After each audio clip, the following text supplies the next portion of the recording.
तो फ्रेंड, अगर आप एटीएम उपभोक्ता यानी अपनी भाषा में कहें कि आपका किसी भी बैंक का एटीएम है और आप उस एटीएम का इस्तेमाल करते हो फ्रेंड, लेकिन यूजुअली वो एटीएम कब बंद हो जाए आपको पता नहीं चल पाता है। तो ऐसी कंडीशन में जब आप अपने स्टेट बैंक के या फिर कह सकते हो किसी भी अदर बैंक के एटीएम पर जाते हो और वहां पे कोई भी ट्रांजैक्शन करना चाहते हो, पैसा निकालना चाहते हो अपनी भाषा में कहें, या फिर कह सकते हो फ्रेंड कि आप कोई अदर एक्टिविटी एटीएम पर करने की कोशिश करते हो, तो वहां पे आपको पता चलता है कि आपका एटीएम काम नहीं कर रहा है। यानी अपनी भाषा में कहें कि आपका एटीएम यहाँ पे पूरी तरीके से बंद हो चुका है। आखिरकार ये एटीएम क्यों बंद हो जाते हैं, क्या कारण हो सकते हैं, बेसिकली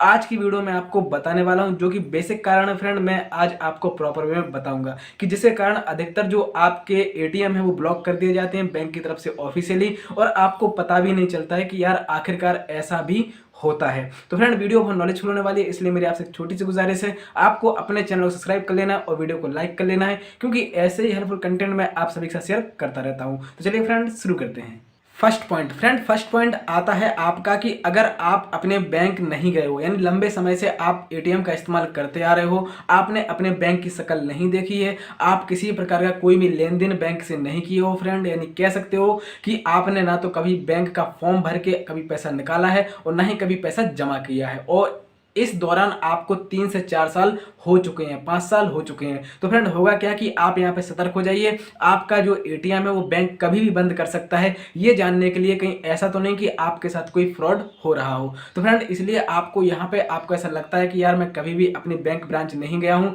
जबकि उसका एटीएम लगातार इस्तेमाल कर रहा हूँ, तो आपको आपकी बैंक ब्रांच जाना चाहिए और आपको भले 500 रुपये निकालिए फॉर्म भर के, लेकिन आपको जरूर वहां से एक बार विड्रॉल करना चाहिए। इससे होता क्या फ्रेंड कि जो आपकी आइडेंटिटी होती है प्रैक्टिकल वे में बैंक के पास पहुंच जाती है और वो समझ जाता है कि भाई ये आपका ही अकाउंट है और आपका ही यहाँ पे एटीएम इस्तेमाल किया जा रहा है। तो ये तो था आपका पहला पॉइंट। फ्रेंड, अब बात करते हैं दूसरे पॉइंट की। दूसरा पॉइंट आता है फ्रेंड, जैसे मान लीजिए कि भाई आपके अकाउंट में पैसा नहीं है बहुत लंबे समय से, या फिर कह सकते हैं कि बहुत से लोगों ने, बहुत से भाई बंधुओं ने यहाँ पे क्या किया, जीरो वाला खाता खुलवाया। जैसा कि फ्रेंड मैं आपको बता देता हूँ, अभी बीच में योजनाएं आई हुई थी जीरो अकाउंट वालों की, जिन्होंने ये लगता था उन लोगों को कि भाई मेरे अकाउंट में पैसा आने वाला है, भारत सरकार पैसा डालेगी। हाँ, हालांकि पैसा आया है, कोरोना काल में लोगों को मदद मिली है, जितनी भारत सरकार कर पाई उतनी लोगों को मदद मिली है। लेकिन फ्रेंड, यहाँ पे एक कंडीशन ये भी है कि यहाँ पे अगर आपका खाता जीरो खाता है, अगर कोई भी खाता हो, भाई सेविंग अकाउंट हो, करंट अकाउंट हो, आपका पर्सनल खाता हो, अगर वो आपका जीरो है बहुत लंबे समय से, वहां पे आपके खाते में पैसा नहीं है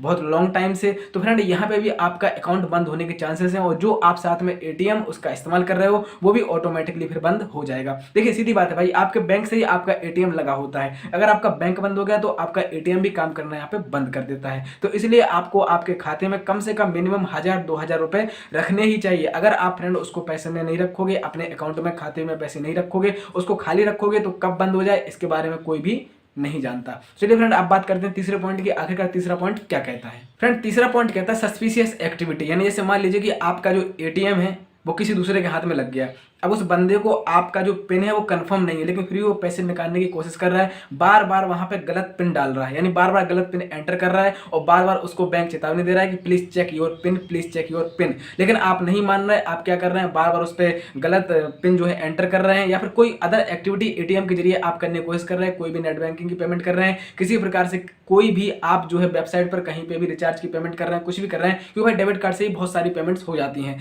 अगर आप वो करने की कोशिश कर रहे हैं और ओटीपी बार बार मतलब जो है रजिस्टर्ड मोबाइल नंबर पे जा रहा है, और वो रजिस्टर्ड मोबाइल नंबर आपके पास नहीं है, दूसरे के पास है, और वो ओटीपी उन वेबसाइट्स को नहीं मिल पा रहा है, ट्रांजैक्शन कंप्लीट नहीं हो पा रहा है, तो ऐसी कंडीशन में फ्रेंड आपका जो एटीएम होता है वो ब्लॉक कर दिया जाता है, क्योंकि बैंक को ऐसा लगता है कि यार हो सकता है कि आपका जो एटीएम है वो किसी दूसरे पर्सन के पास है, किसी थर्ड पार्टी पर्सन के पास है, जो कि उसका नहीं है। तो इसलिए फ्रेंड इस तरीके से आपके जो बेसिक तरीके होते हैं, जो एटीएम अधिकतर ब्लॉकेज के होते हैं, लेकिन बहुत से लोगों को नहीं पता होता कि यार इस तरीके से भी हमारे जो एटीएम होते हैं वो बंद कर दिए जाते हैं। तो मैं आशा करता हूं कि आज की वीडियो आपको पसंद आई होगी, वीडियो अच्छी लगी हो तो चैनल सब्सक्राइब कर लीजिए और वीडियो को लाइक कर लीजिए, क्योंकि ऐसे हेल्पफुल कंटेंट मैं आप सभी के साथ शेयर करता रहता हूं। मिलते हैं अगली वीडियो के साथ, तब तक के लिए ख्याल रखिए अपना, स्वस्थ रहिए, मस्त रहिए। Thank you so much.